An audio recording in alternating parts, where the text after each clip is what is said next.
You know that feeling? You're part of a team, maybe a whole company with this incredible, inspiring mission, but you still feel stuck?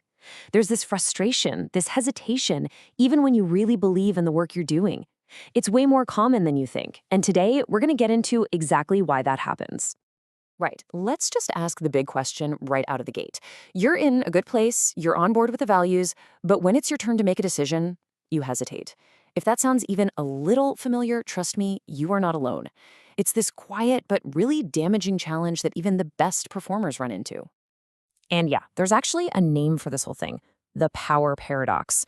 So in this explainer, we're going to break it all down, what it is, why it creates such a struggle, and most importantly, what you can actually do about it.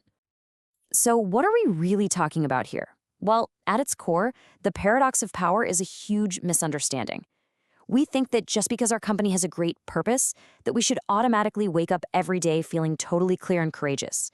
But that's not how people work. There's this disconnect between the company's big ideals and our own individual actions. And this disconnect, it creates a kind of psychological trap. We start waiting for permission, waiting for our manager to give us the thumbs up, just waiting for some sign from the outside that we're doing the right thing. And when that sign never comes, we don't blame the system, do we? Nope. We blame ourselves. We start to feel like we're the problem, like we're the one failing the mission. And look, this isn't just about you feeling bad. This paradox has a real measurable cost for the entire organization. When enough people feel this way, it leads to this widespread cultural paralysis. Let's take a look at the heavy price companies end up paying. First off, you get decision paralysis. Instead of using their own good judgment, teams start kicking every little choice up the ladder. And what happens? Everything grinds to a halt, because everyone's just waiting for a leader to make the call, even on stuff they could totally handle themselves. Then you've got the human cost, pure emotional fatigue. When you're constantly second-guessing yourself, that leads to chronic self-doubt, a massive case of imposter syndrome. It is absolutely exhausting. And honestly, it's a fast track to burning out your most talented people. It also creates this massive cultural inconsistency. You have this huge gap between the company's official values, words like empowerment and ownership, and what people actually experience every day, where they feel like they can't make a move without getting it signed off. That kind of gap just destroys trust. And finally, all of this leads to a culture of risk aversion. When everyone's terrified of making the wrong move, they just stop trying new things. The organization becomes completely reactive, just putting out fires instead of innovating and grabbing onto new opportunities for growth. So where is all this coming from? Well, the root of the entire paradox is a misunderstanding between two really important ideas, authority and agency. And getting this difference is the absolute key to fixing the problem. Okay, this is the conflict that's hiding in plain sight. On one side, you have authority. That's external. It's power that's given to you by someone else. A boss, a title, the system. It's all about waiting for that validation. But on the other side, you have agency. And agency is internal. It's a discipline that you own, a muscle that you have to build. Agency doesn't wait for permission. It exercises judgment. The paradox traps us when we wait for authority to magically give us the feeling of agency. And this brings us to the big turning point. The solution here isn't about trying to get more authority from other people.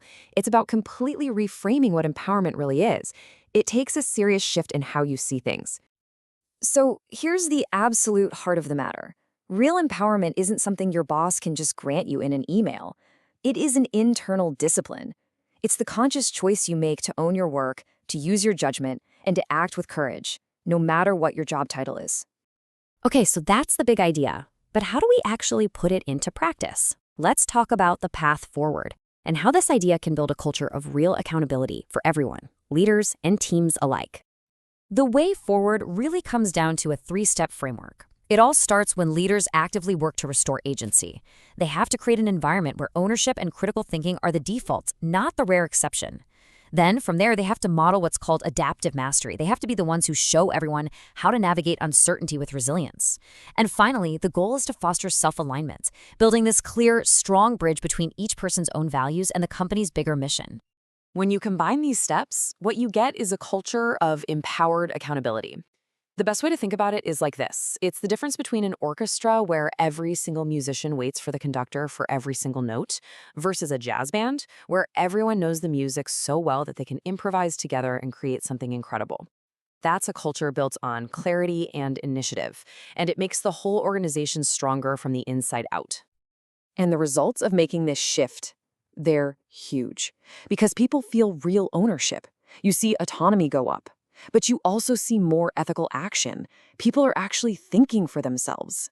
This boosts the organization's ability to learn and adapt, which in turn leads to a massive increase in resilience. Your team can finally handle complex problems without needing constant handholding from the top. So let's end by turning this right back to you. Because this isn't just about what leaders should do, it's about what each one of us can do. For a minute, just forget about waiting for permission or validation from somebody else. Instead, ask yourself this: what is the first, maybe even smallest, step you can take today to start building and exercising your own agency?